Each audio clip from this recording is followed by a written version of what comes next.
네, 여러분 반갑습니다. 손쓰는 지구학입니다.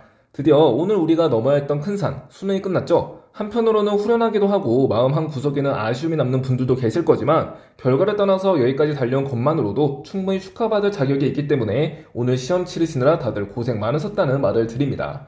지금 주무시거나 쉬고 계시는 분들이 많을 텐데 아침에 일어나서 문득 다른 사람의 풀이가 궁금하다면 언제든 이 영상을 찾아주길 바래요.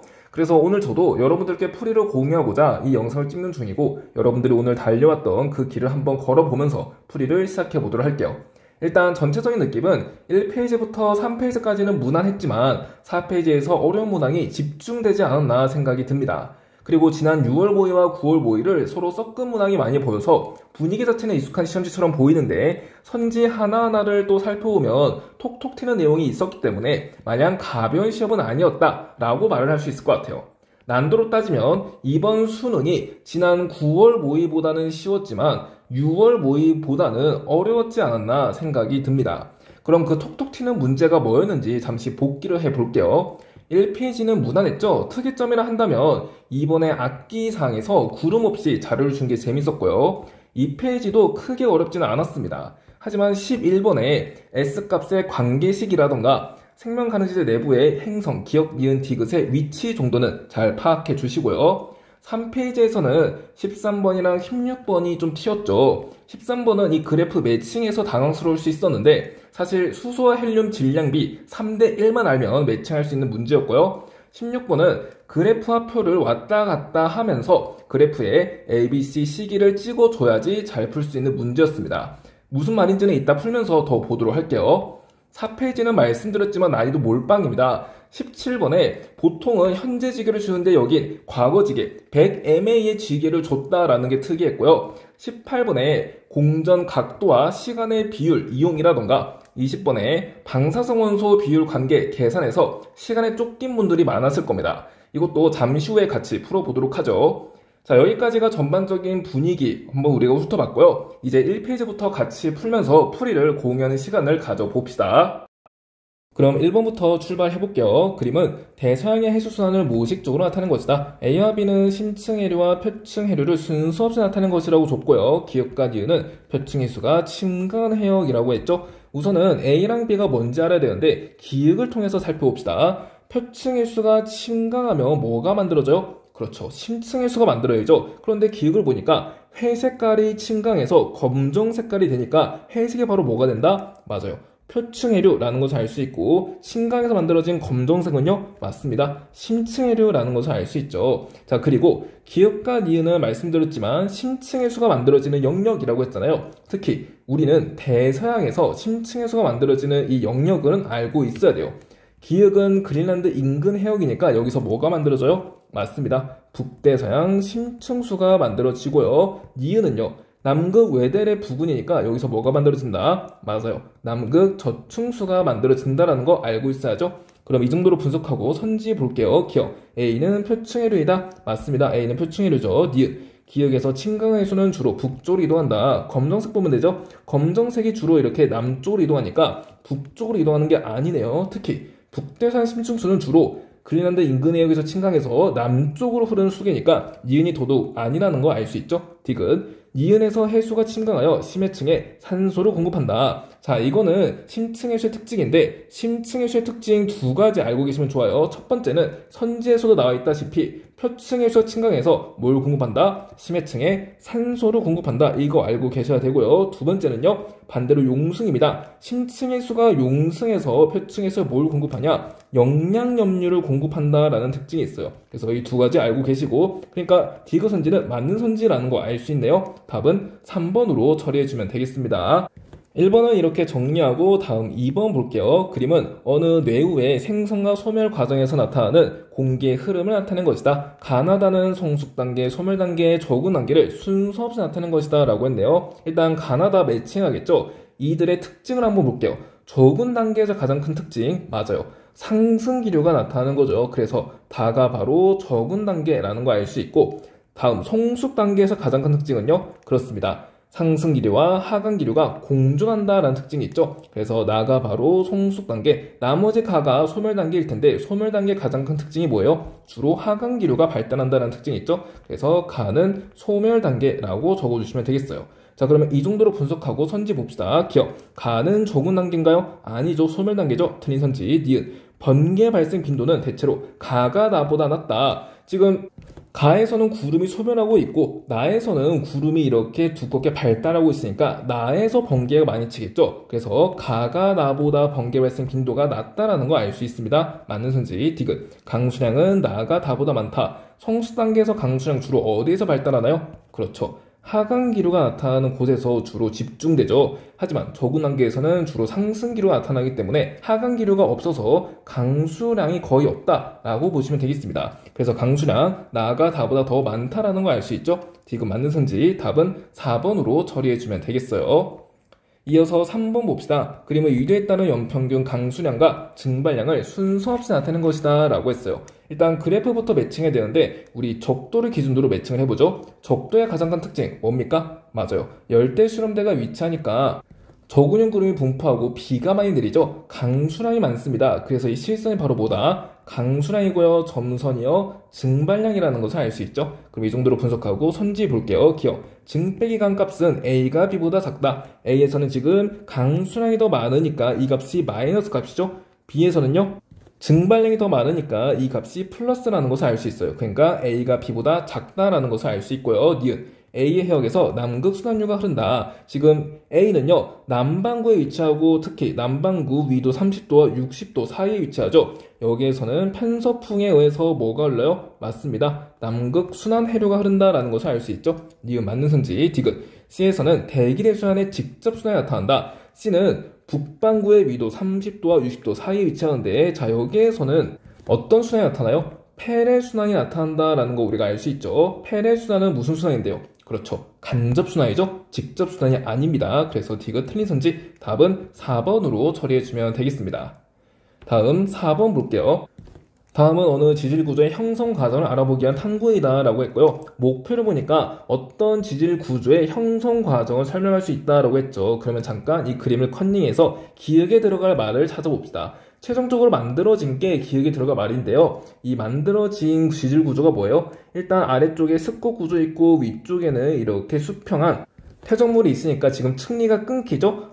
그래서 여기에 뭐가 위치한다? 맞습니다. 부정합이 위치한다라는 것을 확인할 수 있어요. 그리고 부정합면을 기준으로 위쪽과 아래쪽 층리면의 경사가 다르기 때문에 이 부정은 뭐다? 경사부정합이라는 것을 알 수 있죠. 그래서 기억에는 경사부정합이 들어간다라는 것을 알 수 있겠고요. 과정도 잠깐 읽어보면 일과 같이 지름톱판 3개를 수평으로 쌓고요. 이와 같이 중심부가 볼록하게 구부러지도록 변형한대요. 그럼 이 과정에서 뭐가 만들어진다? 볼록한 습곡 구조가 만들어진다라는 것을 알 수 있고 특히 습곡 구조에서 위가 볼록하면 지금 배가 볼록한 거잖아요. 그래서 배사 구조가 만들어졌음을 알 수 있습니다.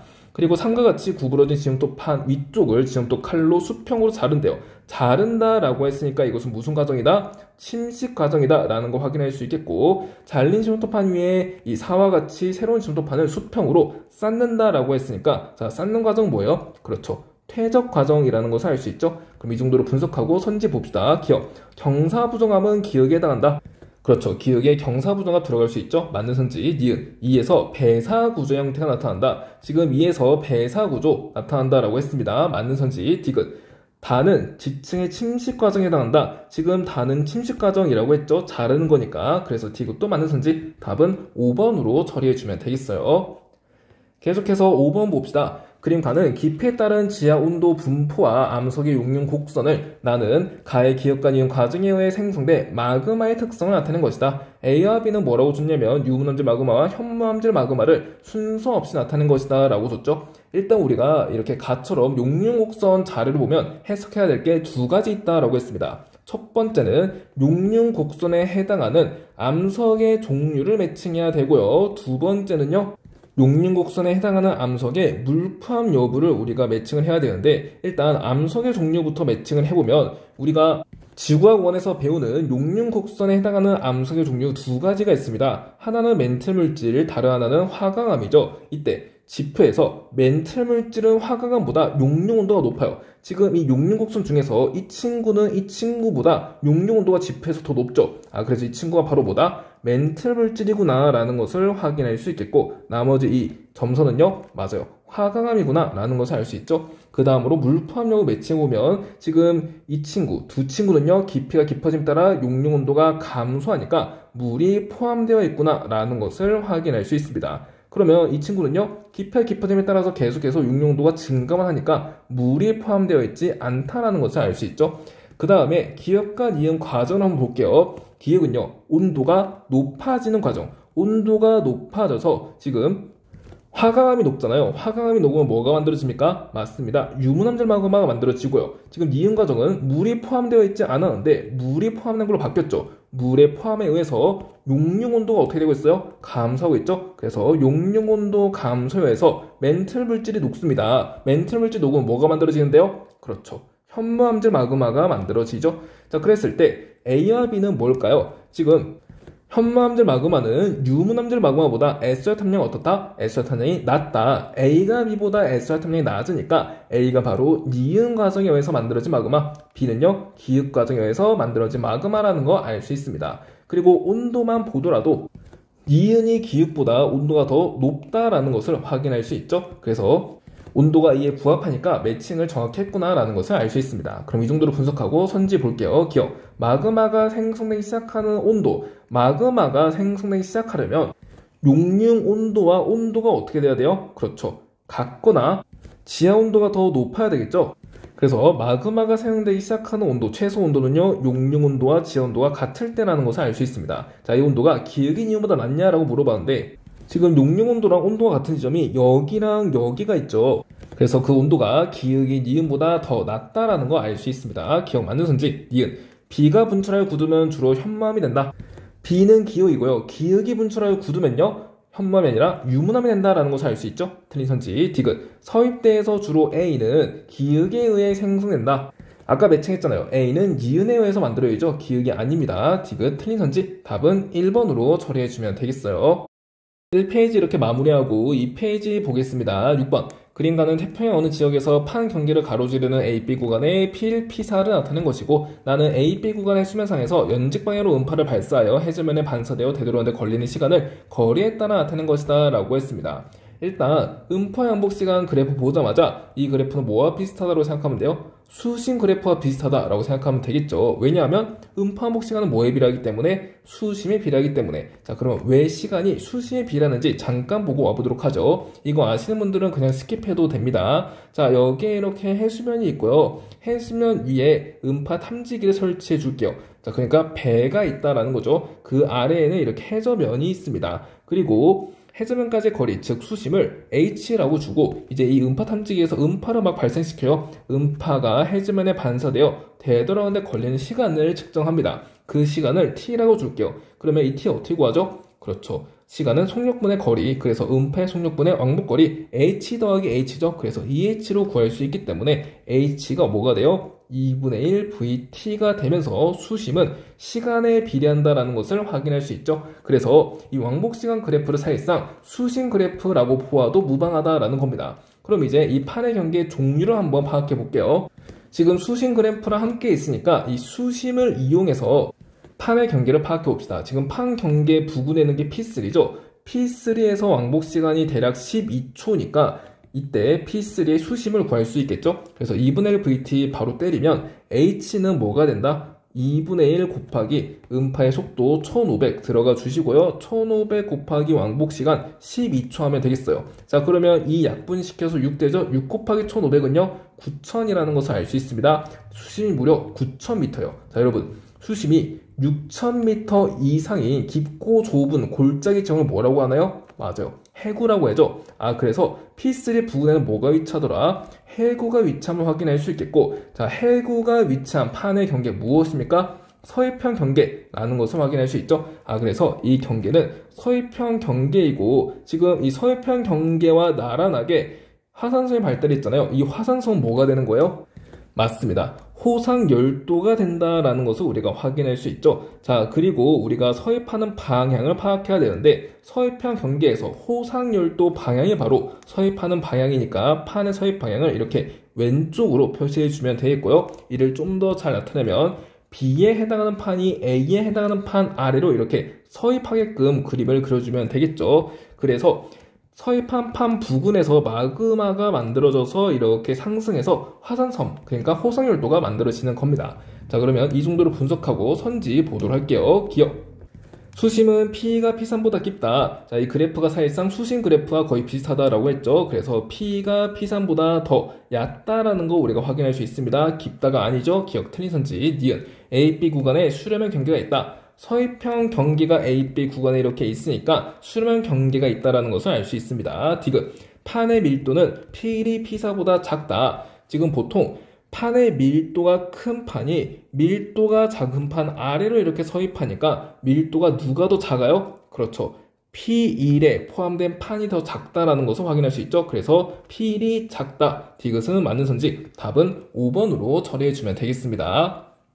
이어서 7번 볼게요. 그림 가와 나는 어느 날 같은 시각의 지상 일기도와 적의 영상을 각각 나타낸 것이다. 적의 영상 나왔으니까 아마도 선지에서 구름 최상부 높이라던가 구름 최상부 온도를 물어볼 수 있겠다 예상하고 가면 좋겠죠. 자, 그러면 이건 선지를 보면서 자료 해석해 보도록 할게요. 기억, 가에서 폐색 전선이 나타나나요? 자, 여러분 이거 폐색 전선이 아니라 뭐예요? 정체 전선이죠? 폐색 전선 아닙니다. 기억. 틀린 선지. 이은. 구름 최상부의 온도는 아니나 다를까 온도를 물어보고 있습니다. 적의 영상에서 밝게 보일수록 구름 최상부의 온도가 낮은 거죠. 그래서 니은이 온도가 더 낮다라는 것을 알 수 있고 기역의 온도가 높네요. 그래서 기역이 니은보다 온도가 높다. 니은은 맞는 선지. 디귿. A 지점의 지상에서 주로 북풍결의 바람이 분다. 자, 우리가 바람의 방향을 파악하기 위해서는 등압선을 보면 되고요. 등압선에서 고기압과 저기압을 찾으면 되죠. 고기압을 찾았어요. 그래서 고기압에서 저기압 방향으로 화살표를 그려주면 대략적인 바람의 방향이 된다라고 했습니다. 지금 바람이 어디서부터 불어요? 남쪽에서부터 불죠. 그래서 남풍계열의 바람이 분다라는 것을 확인할 수 있어요. 북풍이 아니네요. 디귿. 틀린 선지. 답은 2번으로 처리해주면 되겠어요. 다음 8번 볼게요. 그림은 지질시대에 일어난 주요 사건을 시간 순서대로 나타낸 것이다.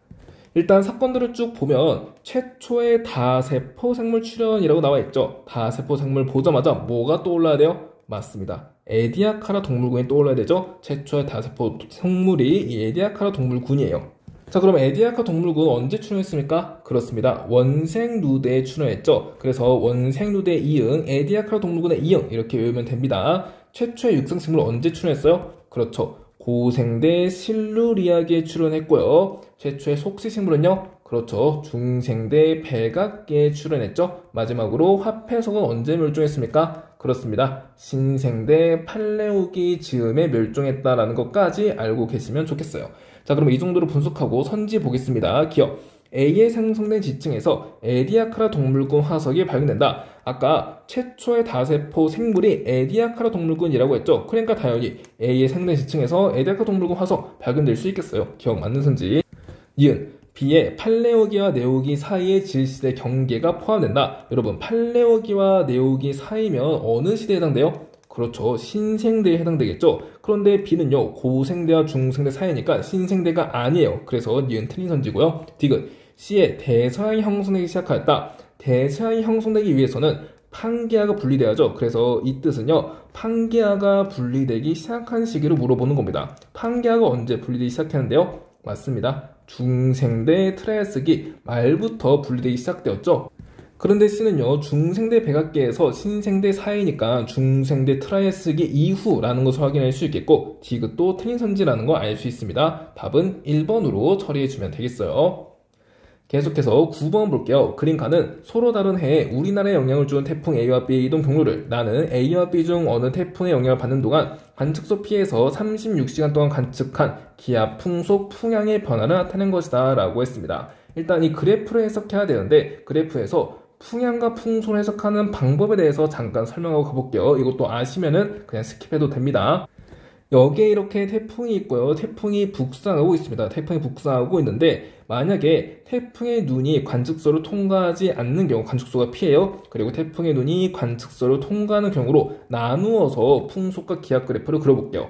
일단 눈이 통과하지 않는 경우입니다. 그러면 기압은 어떻게 될까요? 태풍은 열대 저기압이니까 저기압이 점차 다가오죠. 그래서 기압이 이렇게 감소하다가 저기압에 가장 가까이 다가왔을 때 기압이 최소점을 찍고요. 그러다가 태풍이 다시 멀어지면 기압이 이렇게 높아지다가 회복된다라는 것을 알 수 있습니다. 그래서 이 친구 U자형을 그리는 곡선이 기압이고요. 풍속은요. 태풍이 다가올 때 태풍의 영향을 받으니까 풍속이 빨라지겠죠. 그러다가 태풍이 가장 가까이 있을 때 풍속이 최대이고 태풍이 다시 멀어지면 태풍의 영향권에서 벗어나니까 풍속이 감소한다라는 것을 알 수 있겠습니다. 그러니까 풍속은 대체로 이렇게 위로 볼록한 곡선을 그리는구나 라는 것을 알 수 있겠죠. 그러면 이번에는 태풍의 눈이 통과하는 경우 보도록 할게요.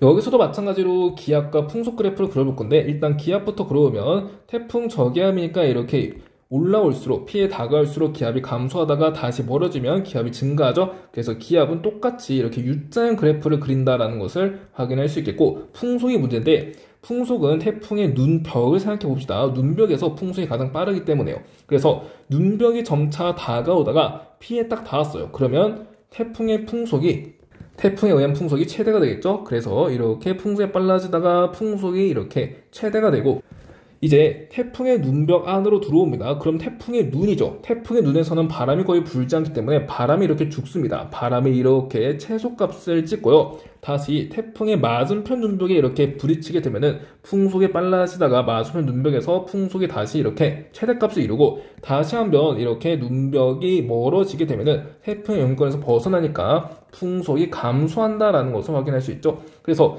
태풍의 눈이 이렇게 통과하는 경우에는 관측소에서 M자형의 풍속 그래프가 나타나는구나 라는 것을 알 수 있습니다. 자, 그러면 이를 바탕으로 그래프 해석해 보면 자, 여기서 이렇게 위로 볼록한 곡선처럼 나타나는 거 무엇입니까? 맞아요.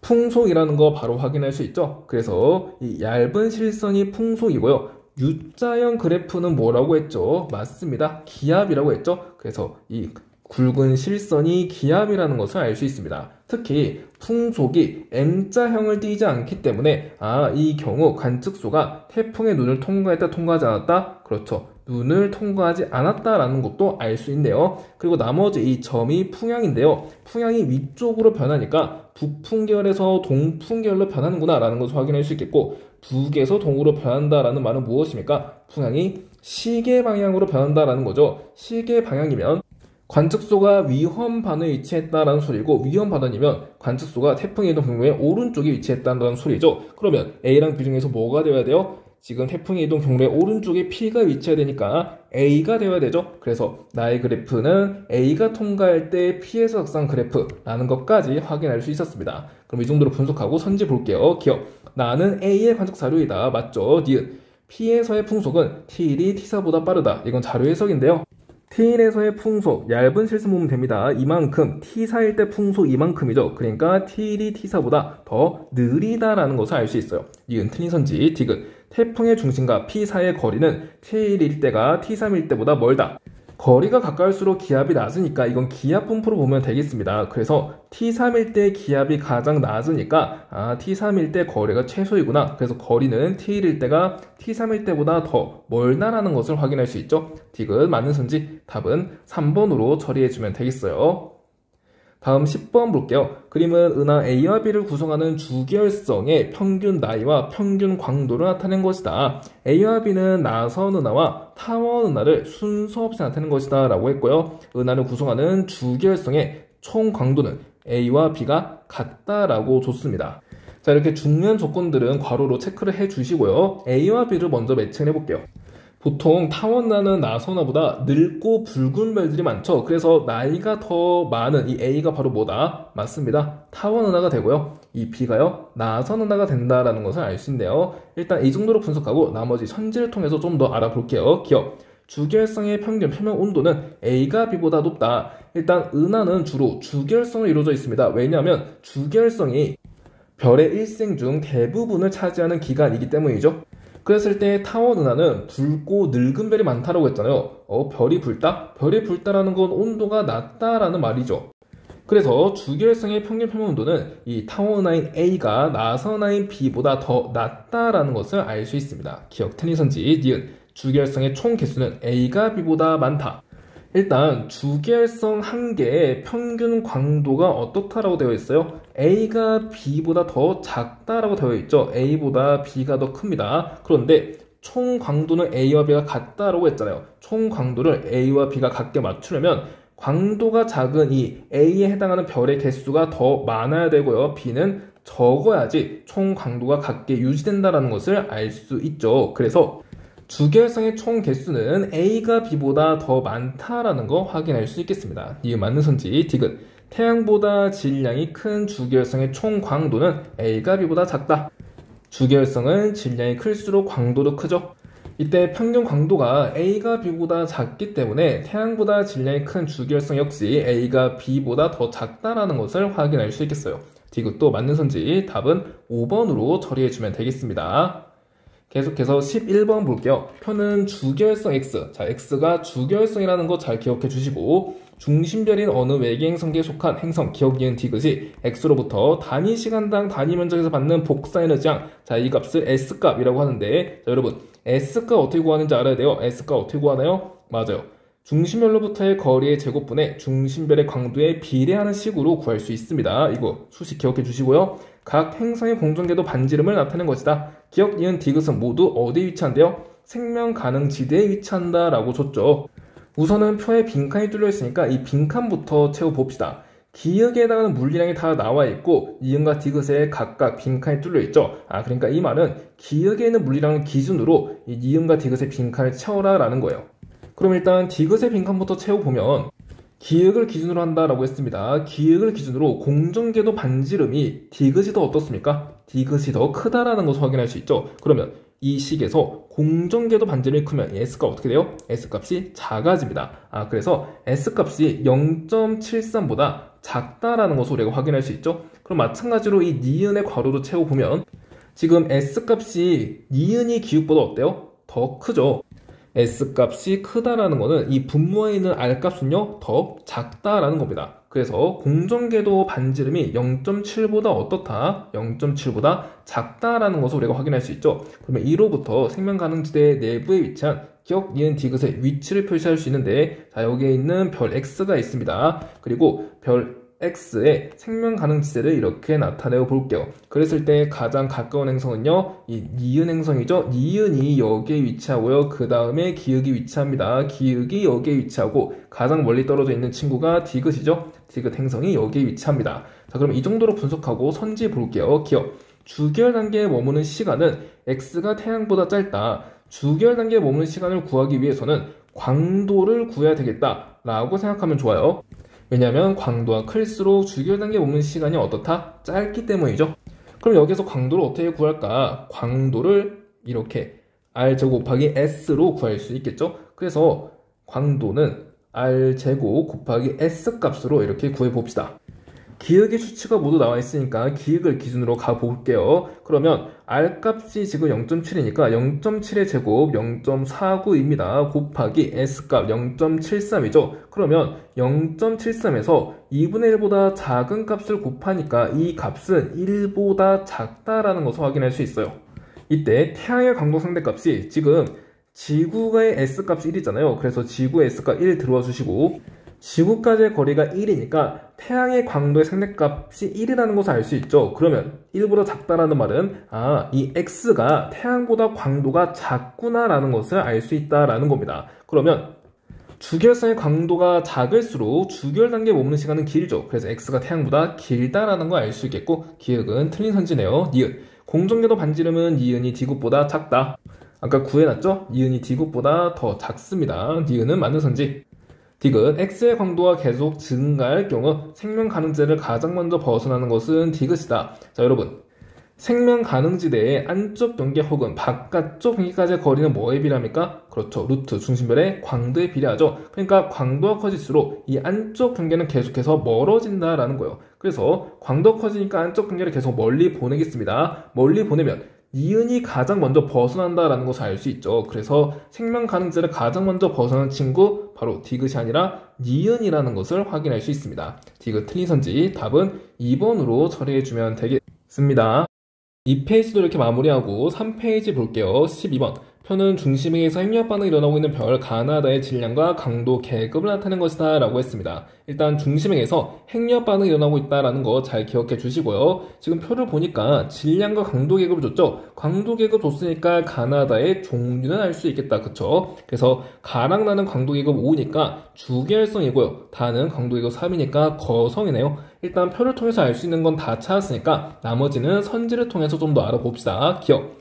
대류가 일어나는 영역의 평균 깊이는 가가 나보다 얕다. 이거 그냥 주결성의 질량 비교하라 라는 거예요. 아니나 다를까 가랑 나가 주결성이죠. 그런데 가는요 질량이 태양 질량의 2배보다 작고요. 나는 2배보다 커요. 이를 통해서 가에는 뭐가 발달해요? 그렇죠. 대류, 층이 발달한다 라는 것을 확인할 수 있겠고 나에는 뭐가 발달합니까? 맞습니다. 대류, 핵이 발달한다 라는 것을 확인할 수 있겠죠. 대류 핵은 중심 부근에 위치하니까 당연히 이 영역의 평균 깊이 역시 대류 핵이 더 깊겠죠. 그래서 가가 나보다 더 얕다라는 것을 알 수 있습니다. 기억 맞는 선지, 니은. 단위 시간당 에너지 생성량, 이 물리량은 뭐에 비례하나요? 그렇죠. 광도에 비례합니다. 왜냐하면 에너지 생성량이 많을수록 더 많은 빛을 방출할 거니까 광도가 크다라고 해석할 수 있겠죠.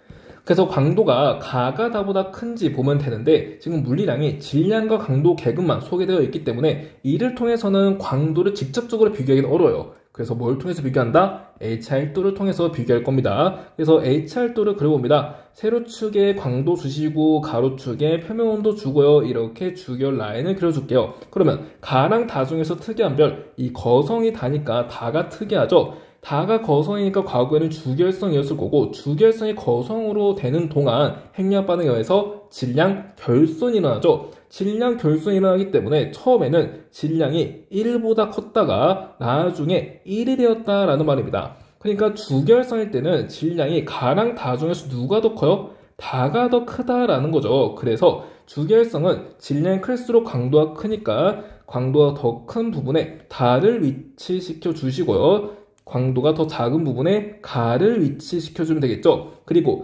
다는요 현재 거성이니까 이렇게 주결성에서 현재는 거성으로 진화했다라는 것까지 표시해주면 됩니다. 그럼 이를 통해서 누가 더 광도가 크다라는 것을 알 수 있어요? 그렇죠. 다가 광도가 더 크죠. 그런데 선지에서는 가가 다보다 광도가 크다라고 했으니까 얘는 틀린 선지가 되겠고 디귿 중심액의 온도는 나가 다보다 낮다.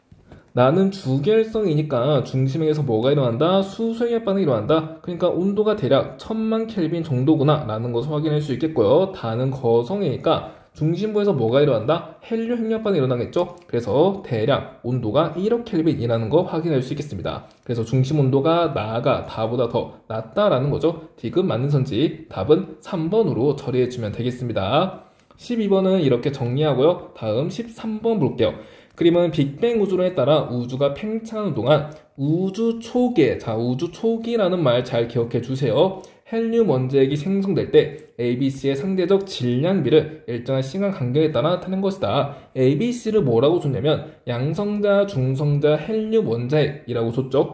그럼 일단 ABC를 매칭해야 되는데 ABC 중에 가장 특이한 그래프부터 먼저 매치하는 게 좋겠죠. C를 보니까 완전 특이해요. C는요 처음에 없었다가 생성되었죠. 그럼 이들 중에서 나중에 생성된 아이가 누구예요? 처음에 양성자, 중성자 있었는데 이들이 서로 융합하면서 헬륨 원자핵을 만들어냈어요. 그러니까 C가 뭐가 된다? 그렇죠. 헬륨 원자핵이 되는구나 라는 것을 확인할 수 있겠고 양성자를 다른 말로 바꾸면 뭐예요? 맞아요. 수소 원자핵입니다. 그랬을 때 헬륨 원자핵이 만들어진 이후 헬륨과 이 수소의 질량비가 몇 대 몇이 됐다?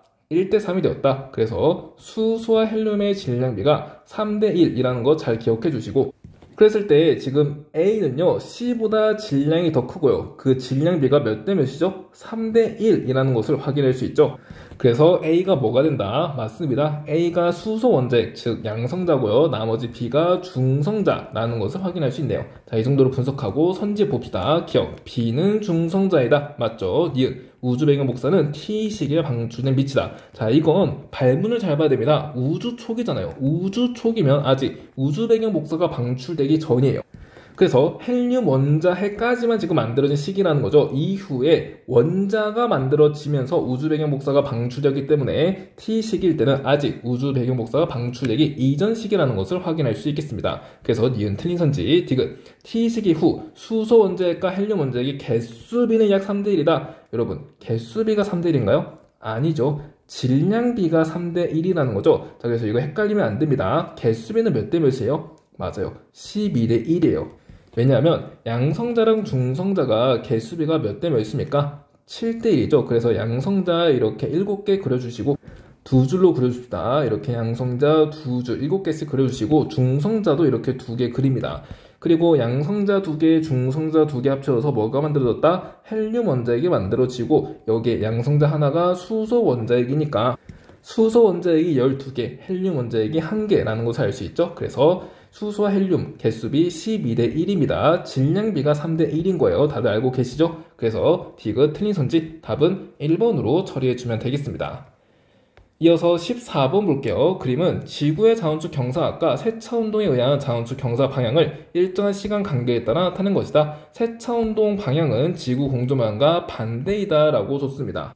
자, 이 문항처럼 기후변화에 복합적 요소가 포함된 문항의 경우에는 단조건을 먼저 확인하라 라고 했죠. 지구 자원축 경사각과 세차운동 이외의 요인은 변하지 않는다고 가정한대요. 그러니까 이 문항은 경사각과 세차운동이 혼합된 문항이구나 라는 것을 알 수 있고, 특히 경사각이 있으면 우리 땡큐 외쳐주라고 했죠. 왜냐하면 경사각이 클수록 세차운동을 고려할 필요 없이 그냥 다이렉트로 연교차가 크다라고 결론 지을 수 있기 때문입니다.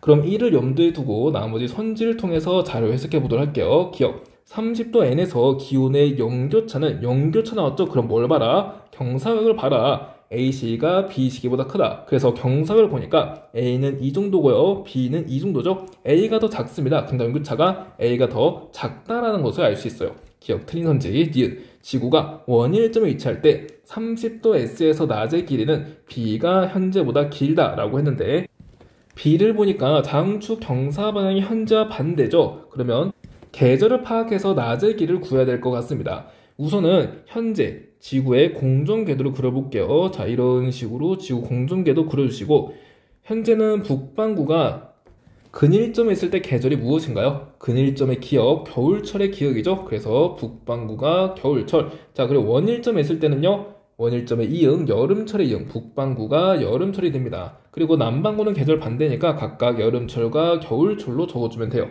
그러면 현재는 남반구가 겨울철인 거네요. 그래서 현재 남반구 겨울철 적어주시고 B시기는 자원축 경사방향이 반대니까 계절도 반대입니다. 그래서 겨울철에서 여름철로 바뀐다라는 것을 확인할 수 있죠. 그래서 B시기는 여름철이 되니까 낮의 길이 언제가 더 길어요? B시기가 더 길겠죠. 그래서 B가 현재보다 길다. 이 맞는 선지 디귿. C시기의 근일점에서 30도S의 계절은 가을이다. 지금 C시기를 보니까 B와 현재에 딱 중앙에 걸쳐 있죠. 그래서 자원축 경사각이 반대였는데 반대에서 현재와 동일하게 이렇게 가던 사이에 중앙 지점에 위치합니다. 그래서 이만큼이 세차운동에 의해서 자원축이 반바퀴 회전한 거니까 이만큼은요 4분의 1바퀴 회전했다라고 볼 수 있는 거죠. 그러면 일단 현재 근일점에서 지구 자원축을 그려봅시다. 자, 이 친구를 조금 옮길게요. 근일점에서 지구를 그려야 돼서 이렇게 옮기고요. 자, 여기 지구 이런 식으로 그려주시고 현재는 북반구가 겨울철이니까 태양이 이렇게 있을 때 북반구 겨울철이 되기 위해서는 북반구 태양을 이렇게 등져야 되겠죠. 그럼 위에서 바라보면 자원축이 어디에 있어요? 태양의 반대 방향 여기에 있다는 것을 확인할 수 있겠습니다. 그럼 현재는 여기에 있고 지금 C시기는 현재로부터 4분의 1바퀴 돌기 전이니까 원래는 시계 방향으로 돌아야 되는데 과거로 가니까 반시계로 돌아야죠. 그래서 C시기에는 자원축이 여기 있다는 것을 확인할 수 있겠고요. 그러면 이때 계절이 무엇이냐 한번 확인해 보면 지구를 회전시켜서 여기에 위치시켜 주겠습니다. 그러면 자원축이 여기에 있다는 거잖아요. 지금 자전축이 태양을 바라보고 있으니까 북반구와 태양을 바라보고 있죠. 북반구가 더워요. 북반구가 이때 여름철이고요. 남반구는 반대 계절 겨울철입니다. 그러면 남반구가 겨울철에서 이렇게 공전할 때 겨울철 다음의 계절이 오겠죠. 겨울 다음의 계절은 무엇입니까? 맞습니다. 봄이라는 것을 확인할 수 있겠어요. 자, 그래서 C에서 근일점에서의 계절 뭡니까? 가을이 아니라 봄이 된다라는 거죠. 디귿 틀린 선지 답은 2번으로 처리해주면 되겠습니다. 다음 15번 볼게요. 그림과는 동태평양 적도부근 해역에서 관측한 표층 수온 편차를 나는 A와 B 중 한 식이 관측한 태평양 적도부근 해역의 표층에 도달하는 태양 복사 에너지 편차를 나타낸 것이다. A와 B는 각각 엘니뇨와 라니냐 중 하나이고요. 편차는 이거이다 라고 줬네요. 일단 A랑 B 중에서 지금 동태평양에서 표층 수온이 높은 B 시기가 바로 무엇입니까? 그렇죠. 엘니뇨 시기죠. 엘니뇨 시기에는 동태평양 수온이 따뜻합니다. 그리고 A는요, 라니냐라는 것을 확인할 수 있겠어요. 그리고 나를 보니까 태양 복사 에너지 편차가 마이너스 값이라는 것을 확인할 수 있겠죠. 왜 동태평양에서 태양빛이 잘 들어오지 못했을까요? 그것은 구름이 두껍게 발달하기 때문에. 자, 여기서 구름이 이렇게 두껍게 발달되어 있으니까 태양빛이 웬만하면 다 반사되고 일부만 이렇게 들어온다라는 것을 확인할 수 있겠어요. 그래서 태양복사 에너지 양이 입상 태양복사 에너지 양이 적어졌다라는 거죠. 어찌됐든 동태평양에서 구름이 이렇게 발달하니까 이 시기는 무슨 시기입니까? 그렇죠. 엘니뇨 시기라는 것을 확인할 수 있겠고, 그래서 B 시기라는 것을 확인할 수 있겠습니다. 그럼 이 정도로 분석하고 선지 볼게요. 기억. 나는 B에 해당한다. 나는 B. 맞고요. 니은. 동태평양 적도부근 해역에서 수온 약층이 나타나기 시작하는 깊이는 A가 B보다 깊다. A는 우선 라니냐 시기라는 거 우리가 알고 있습니다. 라니냐 시기 때는 무역풍이 강화되죠. 그래서 서에서 동을 이렇게 그려주시고 동쪽에서 서쪽으로 바람이 강하게 불어요.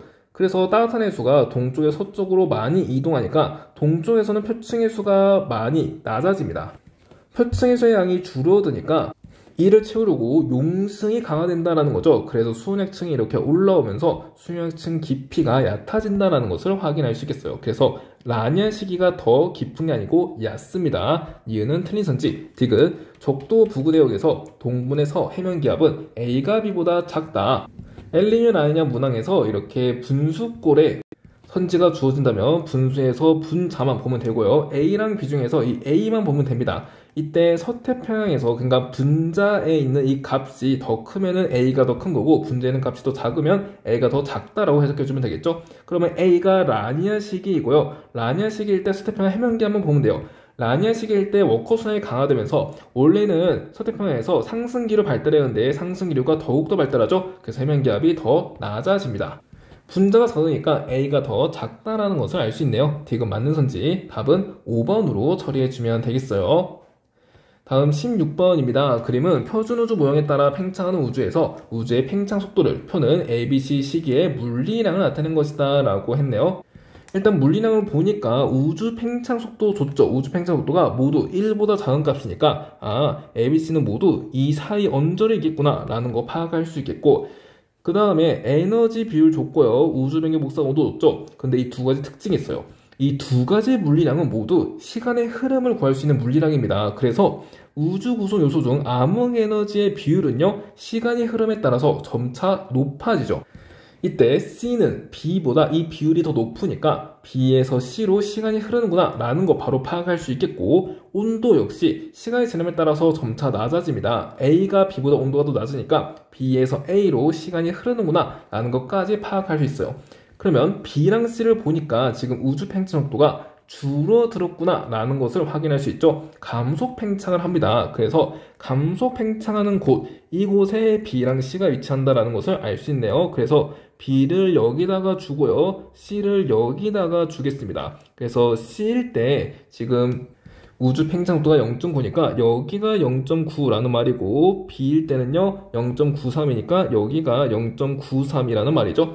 그러면 A는 어디에 위치할까요? 두 가지 조건을 모두 봐야 됩니다. 첫 번째, A는 B보다 이후식이라는 거. 두 번째, 우주 팽창 속도가 B보다 크다라는 거.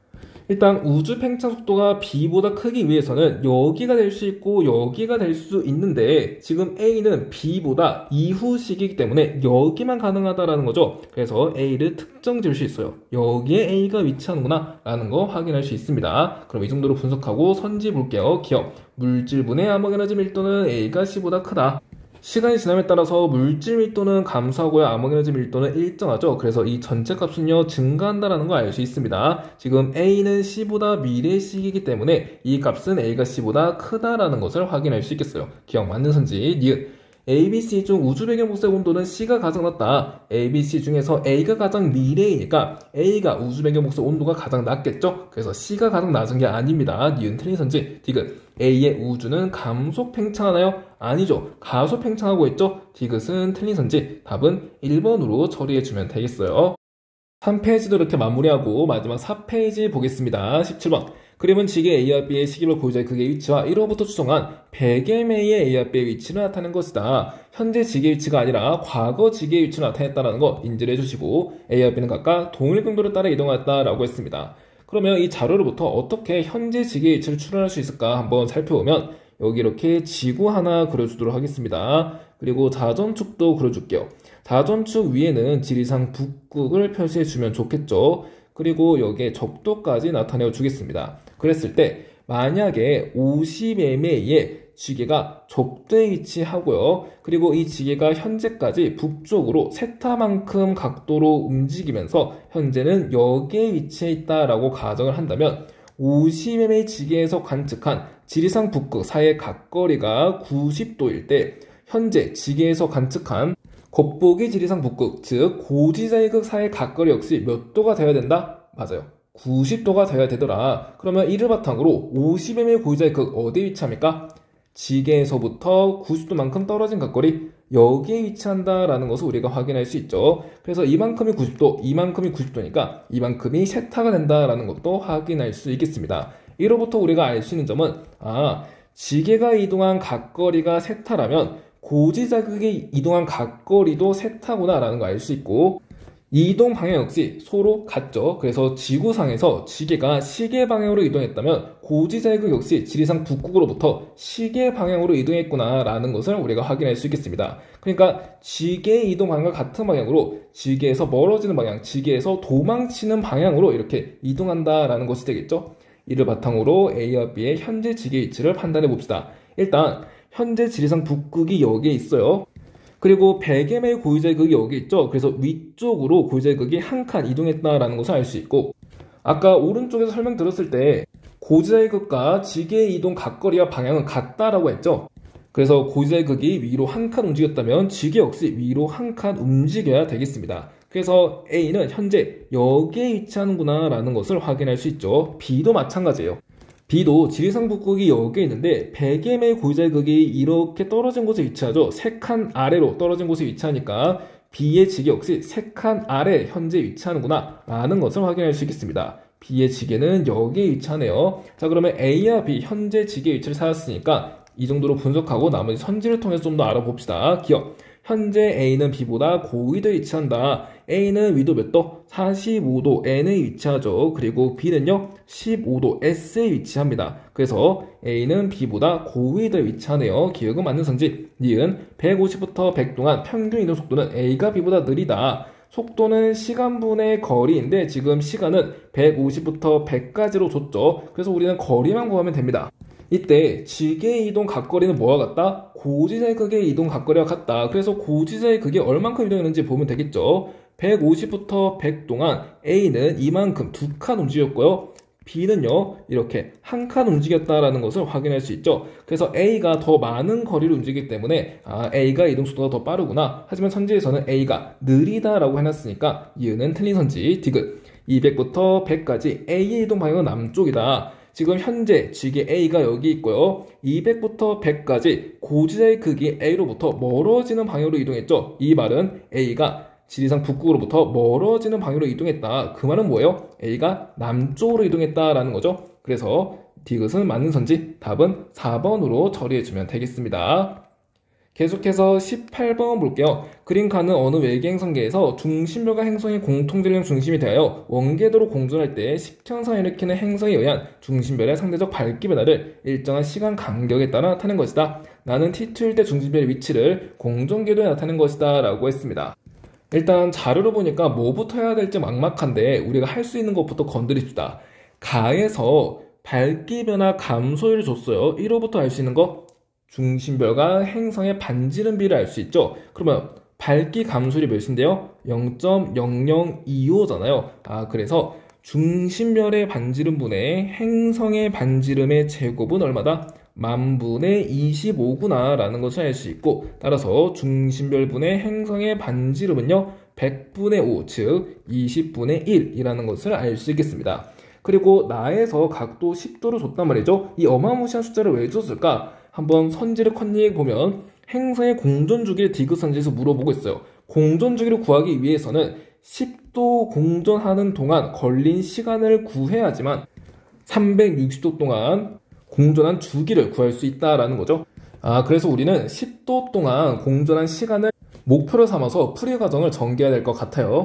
일단 가랑나 모두 T2일 때 정보를 알 수 있으니까 T2일 때 중심별과 행성의 위치를 나타내 봅시다. T2를 보니까 식현상이 일어나기 직전이죠. 이 말은 행성이 중심별에 들어오기 직전이라는 겁니다. 그래서 중심별을 이런 식으로 그려주시고요. 행성을 중심별에 이렇게 붙이는 식으로 그려주시면 되겠죠. 제가 행성을 왼쪽에 둔 이유는 이 그림에서 시선 방향을 기준으로 중심별이 오른쪽에 있고요. 행성이 왼쪽에 있기 때문입니다. 왜냐하면 공통질량 중심으로 중심별과 행성이 서로 반대 방향에 위치하기 때문이죠. 그래서 행성은 어디에 위치했어요? 여기 이 방향에 이렇게 위치해 있으면 우리가 알 수 있겠죠. 자, 그런데 이렇게 그리고 봤더니 여기 보세요. 시선 방향을 축으로 이만큼 각도도 10도고 이만큼 각도도 10도예요. 이 말은 행성의 중심과 중심별의 중심 사이의 각도가 10도 플러스 10도에서 총 20도가 된다는 것을 알 수 있죠. 그것을 이 그림에 나타내면 여기에 행성 중심과 중심별의 중심 사이의 각도가 몇 도더라? 그렇죠. 20도가 된다라는 것을 우리가 확인할 수 있겠습니다. 그런데 이 20도를 표시하고 나니까 이 20도가 어떤 길이랑 똑같아요? 그렇죠. 중심별의 반지름과 행성의 반지름의 합과 거의 비슷하다는 것을 알 수 있죠.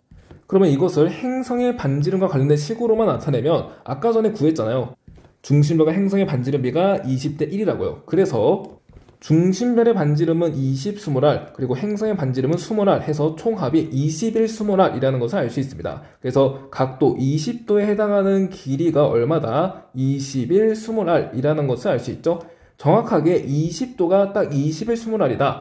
그러니까 20도 공전할 때 21 스몰R만큼 움직인다 라는 것은 아니에요. 그래서 등호가 아니라 화살표로 나타낸 겁니다. 이게 왜 등호가 아니냐면 우리가 이 그림을 위쪽에서 바라본 형태로 나타내어 볼게요.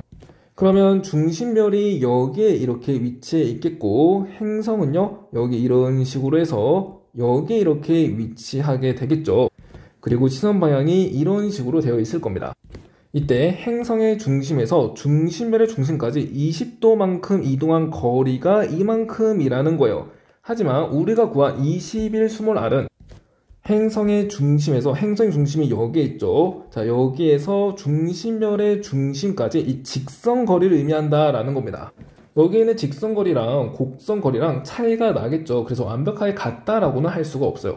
다만 중심별과 행성 사이의 거리가 충분히 멀다면 이 길이의 오차가 크게 차이가 나지 않기 때문에 20도만큼 공전한 거리가 21 스몰 r이다 라고 근사를 할 수는 있을 것 같습니다. 어쨌든 이건 대략적으로 근사한다 라는 식으로 알아두시고요. 우리가 궁금한 건 이 20도 각도를 공전하는 시간이 궁금한 거예요. 그래서 20도 각도를 공전하는 동안 몇 델타 t 동안 시간이 걸리냐라는 것이 궁금하다라는 거죠. 자, 이걸 어떻게 구할 거냐면 자, 여기에서 행성이 지금은 T2일 때 여기에 있지만 행성이 완벽하게 이렇게 들어올 때가 있습니다. 자, 그게 언제예요? 행성이 중심별을 몽땅 가린 직후 시기, 바로 밝기가 감소하다가 밝기가 최소가 된 직후 시기를 말하는 거죠. T3일 때를 말하는 겁니다. 그래서 T2에서 T3까지 시간이 얼마큼 걸렸다? 델타 T만큼이 걸렸다라는 것을 알 수 있죠. 이만큼 시간이 델타 T만큼 걸렸다라는 거예요. 그런데 이만큼 길이도 구할 수 있죠. 뭐예요?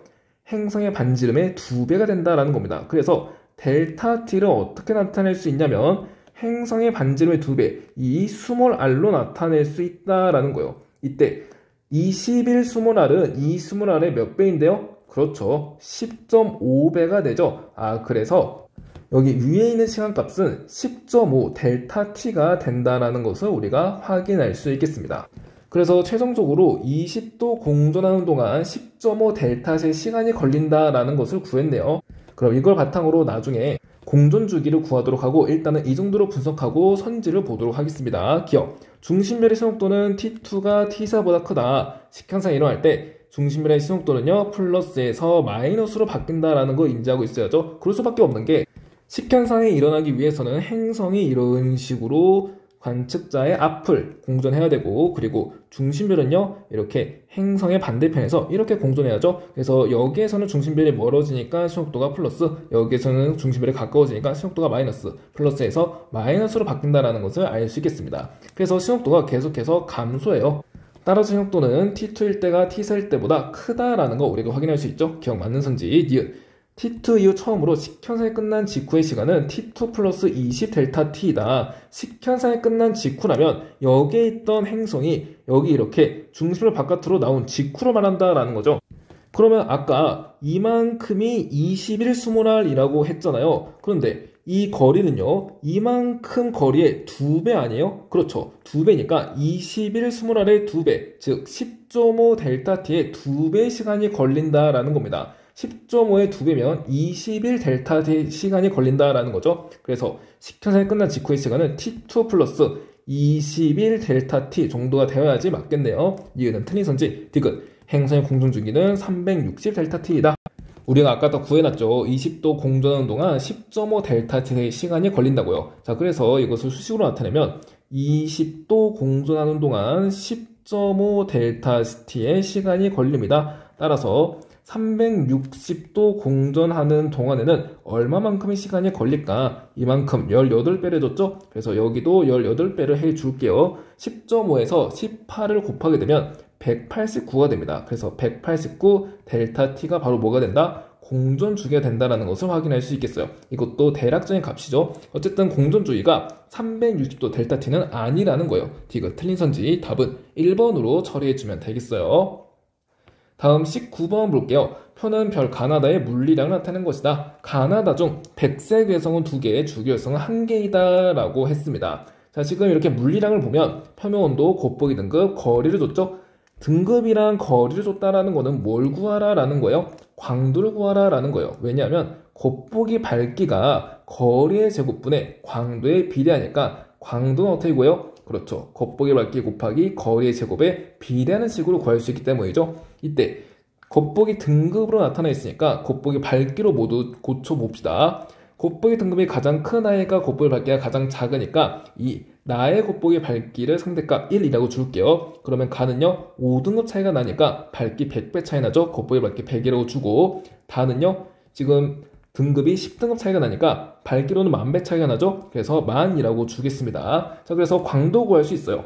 곱보기 밝기 곱하기 거리의 제곱입니다. 그래서 100 곱하기 1의 제곱 100이고요. 여기서는 1 곱하기 4의 제곱 16이죠. 여기서는 10,000 곱하기 0.4의 제곱이니까 10의 4승 곱하기 0.16이니까 1600이 된다라는 것을 확인할 수 있겠습니다. 그럼 이 정도로 분석하고 이제 가나다가 백색외성인지 주결성인지를 찾아볼게요.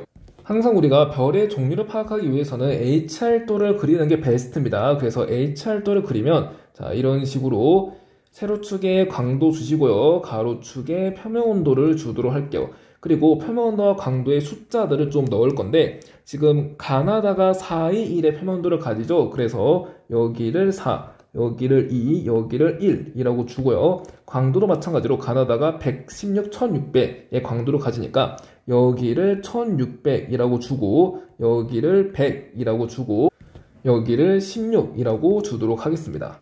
이제 가나다를 여기에 찍어볼 거예요. 가 같은 경우에는 표면온도 4, 광도 100이니까 4,100 해서 여기에 가가 위치하는구나 라는 것을 알 수 있고요. 그리고 나는요 2,16이니까 2,16이 여기죠. 여기에 나가 위치하고 마지막으로 다는 1,1600이네요. 그래서 1,1600 여기에 다가 위치한다 라는 것을 확인할 수 있겠습니다. 자, 이때 우리가 흔히 하는 HR도에서 주계열의 왼편 대각선 아래에 백색 외성이 위치하고 있음을 확인할 수 있죠. 그러면 여기에서 우리가 주계열 라인을 나타내고 보면은 이런 식으로 주계열이 지나고 주계열의 왼쪽 아래에 백색 외성이 위치하는 게 가장 자연스러운 HR도라고 볼 수 있는 거죠. 그래서 다가 주계열, 가랑 나는 백색 외성이라는 것을 알 수 있겠습니다. 그러면 이제 선지를 볼게요. 기억. 가는 주결성이다. 가는 백색외성이죠. 틀린 선지. 니은. 반지름은 나가가의 1.5배보다 크다. 반지름 어떻게 구한대요? 그렇죠. 반지름은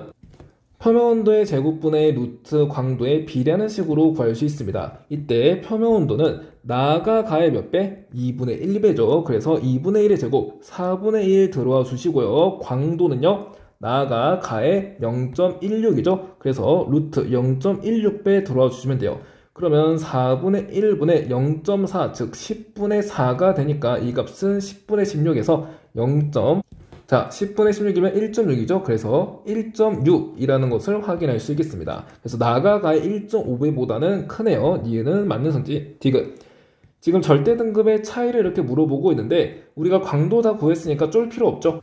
우선 나랑 다는 광도의 비가 100배 차이가 나니까 등급 차이는요 5등급 차이죠. 그래서 5 적어주시고요. 가랑 다는 어떻습니까? 16배 차이가 나는데 16배 차이당 등급으로는 3등급 차이가 나죠. 그래서 여기 분자에 3 적어주시면 5분의 3입니다. 5분의 3은 2분의 1보다는 큰 숫자죠. 그래서 작다가 아닙니다. 디귿 틀린 성질 답은 2번으로 처리해주면 되겠어요. 19번까지 이렇게 정리하고 마지막 20번 보겠습니다. 그림칸은 어느 지역의 질 단면을 나는 시간에 따른 방사성 원소 X와 Y의 방사성 원소 함량분의 자원소 함량, 그러니까 모원소분의 자원소 나타냈다라는 거죠. 화성암 A와 B는 X와 Y 중 서로 다른 한 종류를 포함하고 현재 A와 B에 포함된 방사성 원소 함량은 각각 처음량의 76%와 38% 중 서로 다른 하나이다 라고 했고요. 화성암 C의 절대 연령이 1억년이라는 거 중요한 조건이니까 기억을 해주자고요. 우선 발문만 읽어봐도 좀 악랄하죠. 방사선소 함량 보통 50%, 25% 이렇게 친절한 숫자로 주는데 여기서는 76, 38 아주 괴랄한 숫자로 줬어요. 그럼에도 불구하고 우리가 여기서 힌트를 찾아야 되는 게 76은요 38의 2배라는 것으로 힌트로 삼을 수 있겠습니다. 나중에 이게 문제에서 이용이 되겠죠. 자, 그럼 이제 자료를 볼게요. 자료가 지금 보면은 가에서 단면도 줬고요, 나에서는 방사성 원소 붕괴 곡선을 줬네요. 일단 이 경우에는 단면도에서 ABC의 생성 순서부터 파악하는 게 첫 번째 순서죠. 그래서 C가 먼저 만들어졌고요. 그 다음에 A가 C를 이렇게 관입했고 그 후에 이렇게 부정합이 만들어진 후에 부정합을 B가 관입을 했죠. C, A, B 순서로 만들어졌다는 거 알 수 있겠습니다. 그리고 C의 절대 연령 1억년이라는 거 챙겨주세요. 여기에 1억 이런 식으로 적어주면 되겠죠. 그리고 붕괴 곡선을 보자마자 우리가 해야 될 거 맞아요. X와 Y의 반감기를 찾아라. 그런데 여기서는 일반적인 붕괴 곡선이 아니라 모원소분의 자원소의 함량을 줬어요. 그래도 우리가 쫄 필요 없죠. 처음 방사성 원소 함량분의 나중 방사성 원소 함량, 그러니까 방사성 원소 함량의 비율은 어떻게 구합니까? 모원소 더하기 자원소의 함량분의 모원소의 함량으로 구할 수 있기 때문이죠. 그러면 X부터 보면 지금 시간이 1억년일 때 모원소분의 자원소가 3이래요.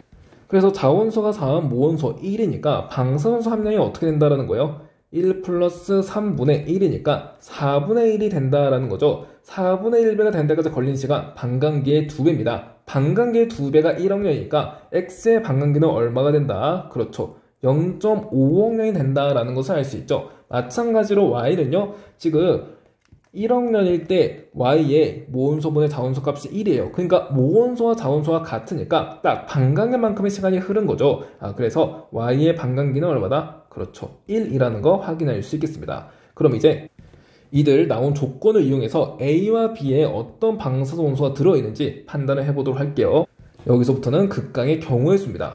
우선은 A가 먼저 만들어졌고 이후에 B가 만들어졌다는 거 인지를 해주시고 A와 B가 포함할 수 있는 방사성 원소의 종류 그리고 방사성 원소의 함량까지 경우의 수로 만들어서 A와 B의 나이를 각각 구한 다음에 여기는 이 생성 순서 조건에서 벗어나는 케이스를 지워보면 되겠죠.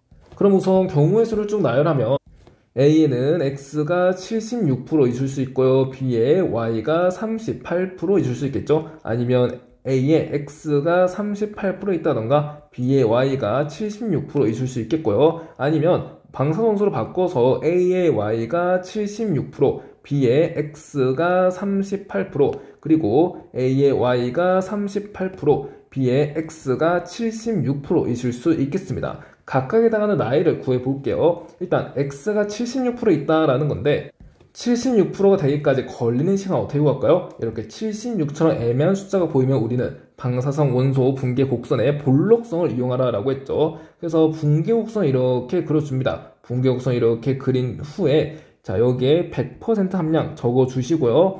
여기에는 50%라고 적어줄게요. 자, 여기가 지금 50%이고 이제 시간을 쓸 건데 100%일 때 기준 시간 0시간이라고 쓸 거고요. 50%가 된 데까지 걸린 시간, 이게 바로 반감기죠. 라지 T라고 해봅시다.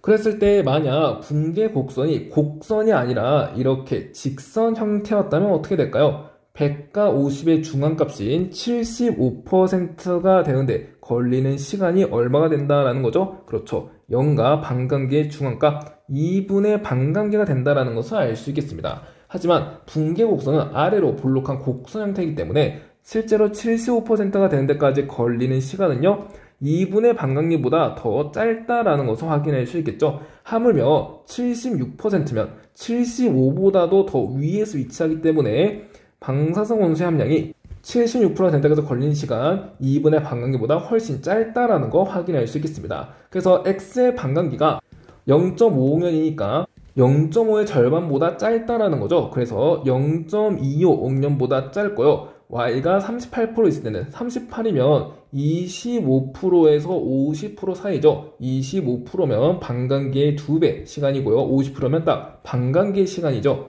Y의 반감기가 1억년이니까 반감기의 2배 2억년에서 반감기 1억년의 시간임을 확인할 수 있겠어요. 그래서 나이를 1 또는 2 이렇게 1에서 2 사이의 나이를 가진다라는 거 파악할 수 있겠죠. 마찬가지로 X가 38% 있으면 X의 반감기가 0.5니까 0.5의 2배 1에서 X의 반감기까지 작은 수부터 쓸게요. 그래서 0.5부터 1까지 나이를 가질 수 있음을 알 수 있고요.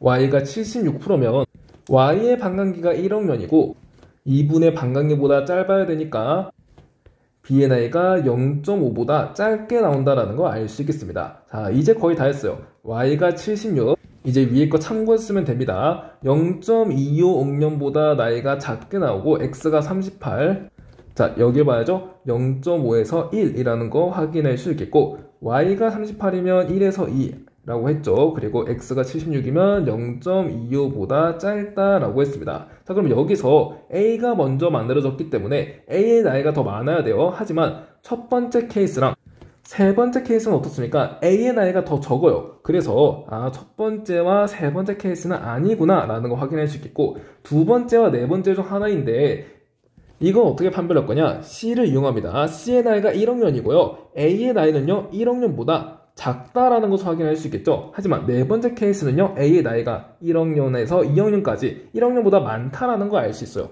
그래서 네 번째 케이스도 안 되고요. 따라서 최종적으로 두 번째 케이스만 옳게 된 거구나 라는 것을 판단할 수 있죠. A에는 X가, B에는 Y가 들어있다라는 거 확인할 수 있습니다. 그럼 이 정도로 분석하고 선지 볼게요. 기억. A에 포함되어 있는 방사성 원소는 Y이다. A에는 X가 포함되어 있죠. 기억, 틀린 선지. 니은, A와 B의 절대 연령차는 0.25억년보다 크다. 자, 이거 어떻게 할까요? 일단 절대 연령 차이가 나오도록 수식을 만들어야겠죠. 그래서 요 수식을 이용할 겁니다. 처음 방사성 원소 함량분의 나중 방사성 원소 함량, 그러니까 방사성 원소 함량의 비율은 어떻게 구합니까? 맞아요. 2분의 1에 반감기분의 화성암의 나이승으로 구할 수 있죠. 그래서 화성암의 나이가 반감기의 2배면 약분되어서 방사선소의 함량이 4분의 1이 되는 거 아니에요? 그렇죠. 그래서 반감기분의 화성암의 나이승으로 구할 수 있다라는 거 인지해주면 됩니다. 자, 이걸 이용할 거예요. 일단 A에는 X가 38% 포함되어 있으니까 방사선소 함량 0.38 나와주시고 0.38은 어떻게 구해요? 2분의 1에 X의 반감기. 자, X의 반감기가 얼마죠? 0.5억년이라고 줬죠. 그래서 0.5억년 분의 화성암의 나이 TA라고 합시다. X가 A에 포함되어 있으니까. 자, 그리고 마찬가지로 B도 Y가 76% 포함되어 있으니까 0.76으로 가야죠. 방사선 원소 함량 0.76은 어떻게 구한다? 그렇죠. 2분의 1에 Y의 반감기분의 Y의 반감기가 1억년이죠. 그래서 1분의 화성암의 나이, 이번에는 B라고 합시다. Y가 B에 포함되어 있으니까 그래서 1분의 TB니까 그냥 TB승이라고 적어주겠습니다. 그리고 0.5분의 TA는 2분의 1분의 TA니까 2TA승이랑 같죠. 자, 그러면 여기에서 몽땅 분모와 분자로 이렇게 가줍시다. 이렇게 분수로 나타내어 주면은 이제 계산하기가 편리해져요. 이거 어떻게 나타낼 수 있어요? 0.76분의 0.38이 2분의 1이죠. 그래서 2분의 1은 뭐와 같다? 자, 이거 계산해주면 2분의 1에 ETA에서 TB를 빼면 되겠죠? ETA 마이너스 TB 승과 같게 됩니다. 자, 그럼 우리는 이 2분의 1에 1승이 있다라는 거 확인해 주셔야 돼요. 자, 그러면 1은 뭐와 같다? ETA-TB와 같다. 그래서 ETA-TB 이 값이 1과 같다라는 거 알 수 있습니다. 우리는 TA-TB, A와 B의 절대연령 차이를 만들어주기 위해서 양변에 마이너스 TB를 해줄게요. 그러면 ETA-ETB가 되고 이 값은 1 마이너스 TB가 된다라는 것을 알 수 있죠. 그러면 2로 묶어주면은 이 TA-TB로 A와 B의 나이 차이가 나왔다라는 것을 알 수 있습니다. 즉 TA-TB는 어떻게 구하는데요? 그렇죠. 2분의 1, 1을 넘겨줄게요. 2분의 1 마이너스 2분의 1 TB가 된다라는 거죠. 아, 그러면 지금 B의 나이가 아까 구했다시피 0.5보다 어떻다? 작다라고 했잖아요. 0.5보다 작은 값을 여기다가 대입을 해줍시다. 그러면 곱하기 0.5보다 작은 값 이렇게 하면 2분의 1이 0.5죠? 0.5 마이너스 0.25보다 작은 값 해주니까 0.25보다 큰 값이 된다는 것을 확인할 수 있겠어요. 그래서 절대량차는 0.25억년보다 어떻다? 크다라는 거죠. 이은 맞는 선지, 디귿. 현재로부터 1억 년이 지났을 때 A분의 B에 포함된 방사선수 함량은 4이다 라고 했는데 현재 A에는 X가 38% 있다라고 했습니다. 그러면 현재는 38% 있지만 1억 년 후면은 X의 반감계의 몇 배가 지난 거예요? 반감계가 0.5니까 2배가 지난 거죠. 그래서 38에서 4분의 1을 곱해주면 되고 이거 분의 B에는 Y가 몇 % 있다라고 했죠? 76% 있다라고 했죠. 그래서 76 들어와 주시고 76 곱하기 1억 년이 지나면 Y의 반감계가 1억 년이니까 Y의 반감계만큼 시간이 흐른 거죠. 그래서 여기서 2분의 1을 해주시면 되겠습니다. 요것을 계산하게 되면 38, 76 이렇게 2로 약분되고요. 이 친구도 이렇게 2로 약분돼서 최종적인 답 4가 나온다라는 것을 알 수 있죠. 그래서 디귿은 맞는 선지 답은 5번으로 처리해주면 되겠습니다. 네, 그래서 오늘 여기까지 2026학년도 수능을 쭉 봤습니다. 해설하면 저도 당황스러운 문제가 왕왕 있었는데 현장에서 응시한 분들은 오죽했을까라는 생각이 드네요.